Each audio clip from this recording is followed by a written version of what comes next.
absolute.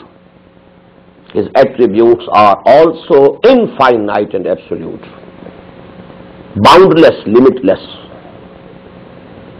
Why? Our attributes, the same words used for any creation, any creature, just as their existence is limited,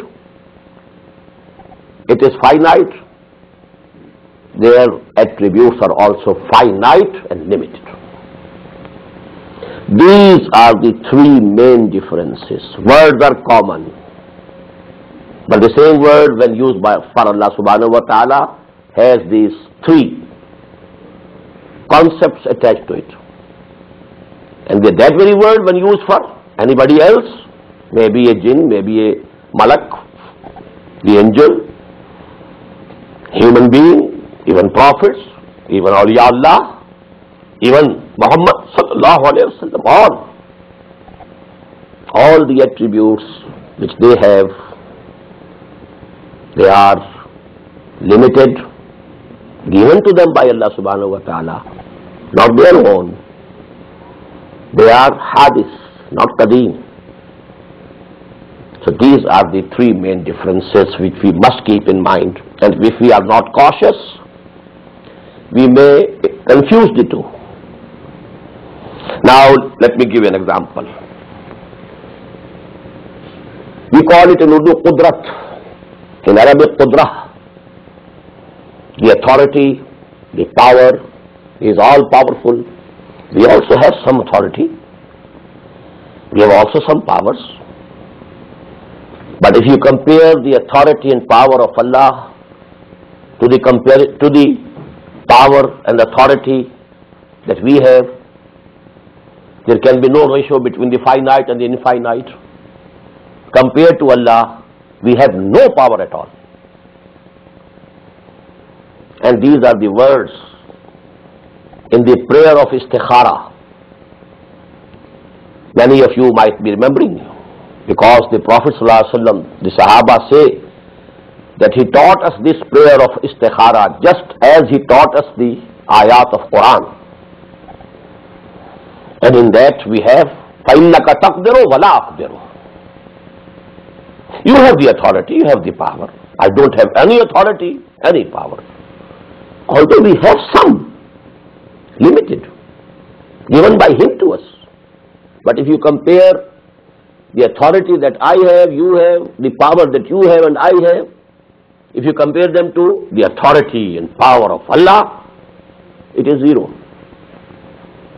In the same way, ilm, knowledge.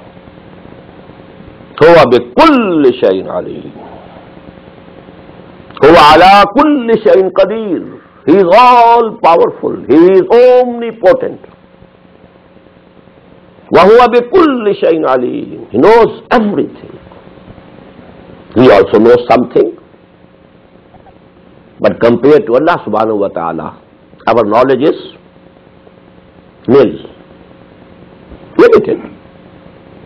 And only as much He gave to us. I just recited, the famous ayah. It is called Ayatul Kursi.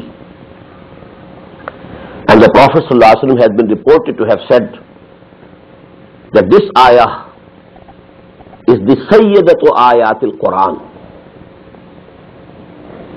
It's the, what should be the translation of Sayyidah? The chief ayah of the Quran, the biggest. And this actually deals with the attributes of Allah subhanahu wa ta'ala. Allah la ilaha illahu al-hayyul qayyum. He is the living. Now life, hayat, it is another attribute. We are also living. But our life, we call it in Urdu, hayat-e-musta'ar, it's borrowed. He gave us. लाई हयात आए, कज़ा ले चली चले, अपनी खुशी से आए मैं अपनी खुशी चले. This is our life. He can take it any time, any moment. He can take it back. And then our life needs food, needs rest, needs sleep. But what is the life of Allah subhanahu wa ta'ala? Al-Hayyul Qayyum, la ta'khuzuhu sinatun wala nawm. His life is not overpowered by sleepiness. Don't confuse your life with his life.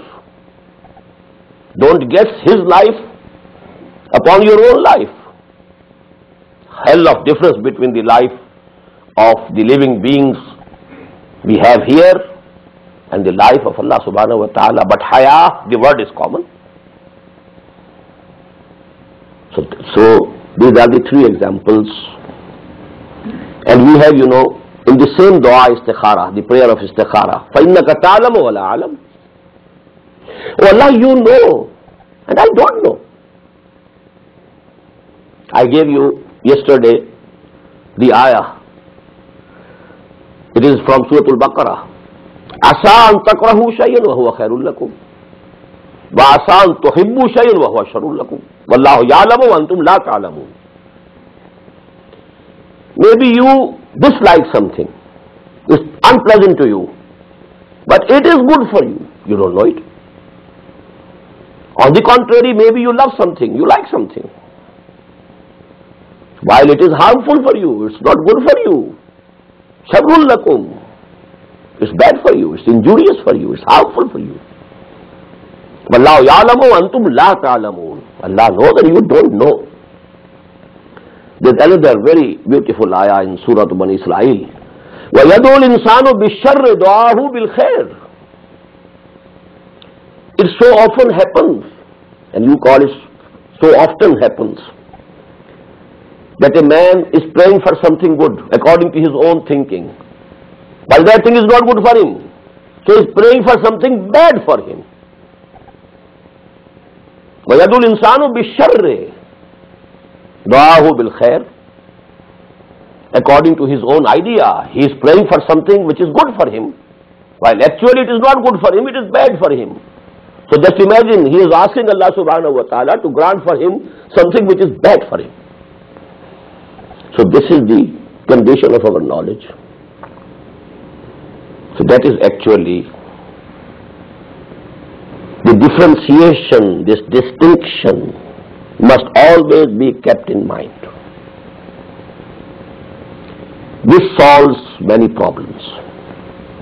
One of the very big controversies among our religious people, sects, is whether Muhammad sallallahu alaihi wasallam had any knowledge of ghaib or not.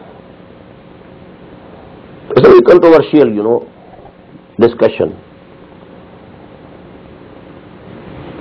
When I went and approached some of those, who are very well known as Ahlul Bid'ah, and who believe that Muhammad sallallahu alaihi wasallam had the knowledge of ghaib, the unseen, I asked them directly the question, what's your position actually? Let me know. He said, we admit that the knowledge of Muhammad sallallahu alaihi wasallam was limited. It was given to him, it was not his own. It was hadith, not qadim. I said, then I don't have any difference with you if you accept these three things. It's not for us to decide whether Muhammad sallallahu alaihi wasallam knew something or not. We don't know. Allah subhanahu wa ta'ala gave him a lot of knowledge which we don't know.